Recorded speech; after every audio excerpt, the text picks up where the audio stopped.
1 year on from the federal election, the soul searching within the coalition continues. Liberal MP Bridget Archer wants her party to dump the formal coalition with the Nationals, and it's a view backed privately by some of her colleagues. Live to Trudy McIntosh now. Trudy, what would that mean exactly?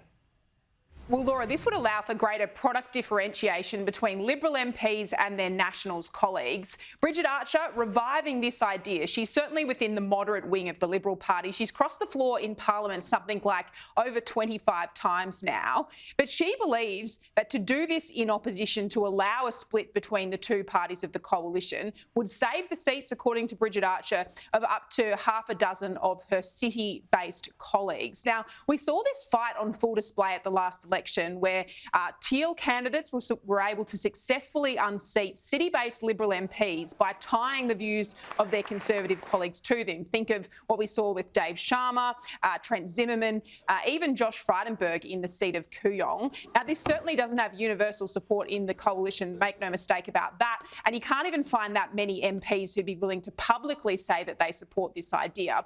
But the Nine newspapers this morning reporting that privately at least two of her Liberal colleagues say that there's no need to have this formal arrangement in opposition with the coalition. But Laura, there is already some differentiation between the two parties. Think about what's going to play out this week in Parliament. The Nationals are going to vote against the Constitution alteration bill on the voice. The Liberals have said they're going to vote for it. It's a question, though, of whether that actually translates the parliamentary difference here or whether that nuance is actually lost amongst many voters.